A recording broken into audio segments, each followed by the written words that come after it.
Stanislavski began to explore his method of physical actions, and thus came closer to Meyerhold's more movement-based theatre, even as the younger director was moving towards a more realistic kind of theatre. Certainly Meyerhold considered their approaches were coming together. I'm quoting. "The basic problem of the contemporary theatre is that of preserving the element of improvisation in the actor's art within the complex and exact form the director has found for a production. I recently spoke with Konstantin Sergeyevich. He also thinks about that. We are approaching the solution of the same problem like builders of a tunnel under the Alps.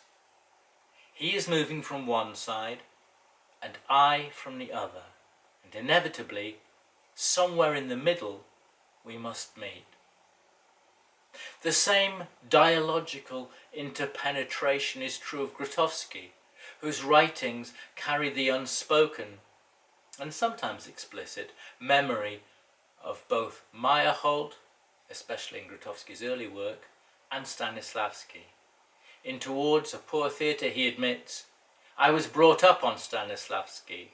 His persistent study, his systematic renewal of the methods of observation, and his dialectical relation to his earlier work make him my personal ideal.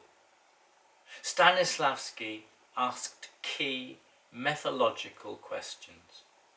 Our solutions, however, differ widely from his. Sometimes we reach opposite conclusions.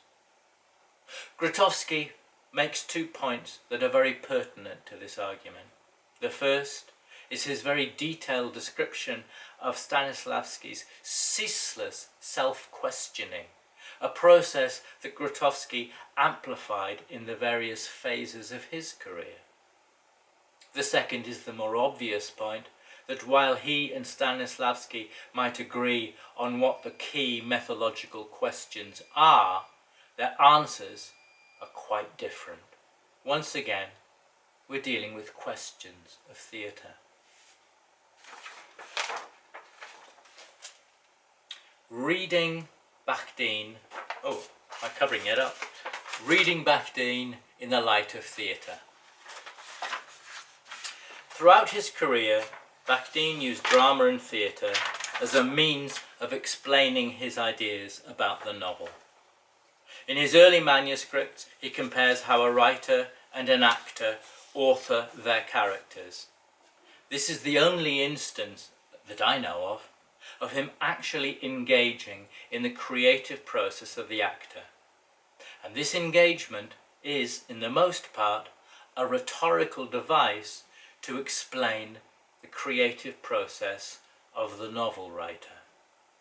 More usually, Bakhtin dismissively refers to drama as being one of the older genres, along with epic and lyric, all of which have been overtaken by the more multi-dimensional and open-structured novel.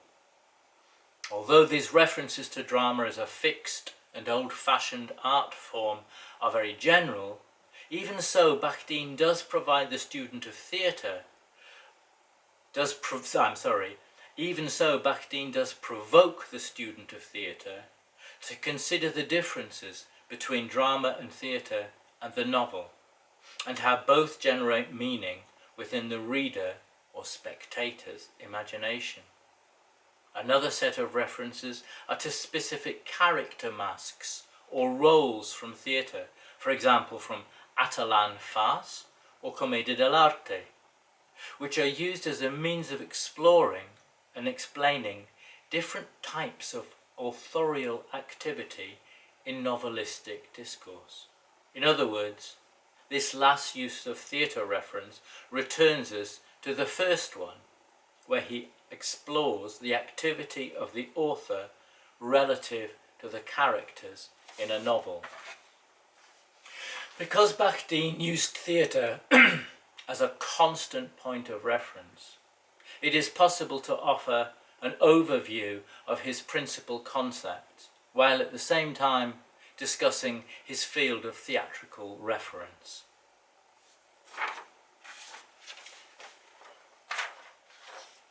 What remains? It's now 5 years since I finished Bakhtin and theatre, and having written 2 books, here's one of them, Training the Actor's Body, about the actor's body, what are the big themes and questions that remain of interest to me in Bakhtin? What has changed? Not surprisingly, since I've been writing about the actor's body, I have realised that the body Bakhtin writes about is peculiarly static. Indeed, his whole approach to the creation of a character is static. I mean by this that it results in an unchanging image. I would argue that both in everyday life and in theatre, one doesn't build a character, which is the English translation of part of the actor's work. One doesn't build a character once and for all. It is rather a process of constant renegotiation with our image of the character. Bakhtin's theory of finishedness does not account for the historical and dialectical interplay between person and image, whereby we are constantly updating that image as we get to know this person better. In the context of theatre, that interplay happens during each performance. Stanislavski describes this very well. Bakhtin argues that in an experiencing subject, this subject cannot make sense of their sensations. For this, they need the intercession of another person who can see them, who can grasp them from the outside, and thus create a finished image of their body, free from the contingency, from the change of everyday life. Both a study of neuroscience and of Stanislavski argue against the idea that first-person experience is limited, cannot make sense of where we are or who we are. Sharon Karnick argues how Stanislavski's term переживание served as, and I'm quoting, a highly practical function within the system, since it gives actors a way to evaluate their work in an art form which precludes the artist from seeing objectively his or her own creation. While an actor can rely on feedback from colleagues and teachers, it's the ability, and I'm quoting Karnick again, it's the ability to recognize a subjective state of experiencing which offers the only direct means of appraising one's acting. I hope you can see the connection here. It's precisely the subjective experience of the artist which does help them create an aesthetic whole, a character, their character. Experiencing is an active state where the actor understands their creative process through being able to recognize what it is they are doing and how they are doing it. In other words, the actor has to rely on their self-experience in order to make some sense of their work on a character. Stanislavski writes about how an actor can monitor their own performance in the very moment of being on stage. In other words, from a theatrical perspective, the body, with its unique suite of senses, can make sense of the actor's work. In everyday life, the neuroscience reveals that we understand other people as embodied beings like us. Philosopher Mark Johnson draws our attention to the fact that infants see other people as like themselves, and they come to understand themselves as others, as similar in their being, what we as adults would call human actors. In other words, we see and understand other people as those who act like us. In a sense, neuroscience is starting to offer a different argument to support Bakhtin's argument in the 1920s that other people are not alien or different. They can be understood as beings like us. This sense of a person as an embodied being is conveyed through the Russian word for feeling, excuse my pronunciation, chuvstvo.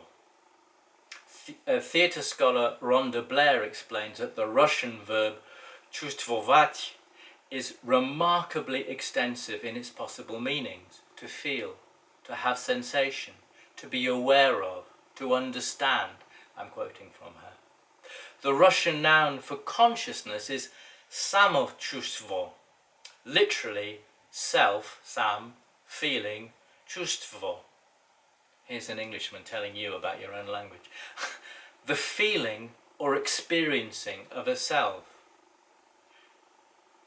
Karnik explains how Stanislavski uses the verb wchustvovanie, literally to feel into, to describe how an actor can get into the feeling state of a character.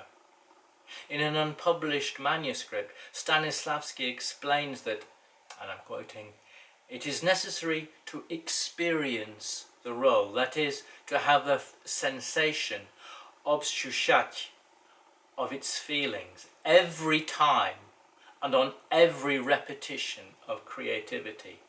In other words, Stanislavski argues that experiencing a role is both mental and physical, the activity of an embodied self that is aware of its own action.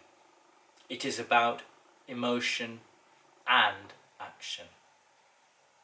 Bakhtin's provocative, evocative argument about the human condition was an essential element in helping me arrive at my more dynamic conception of us as embodied beings. That's it. I'm really sorry not to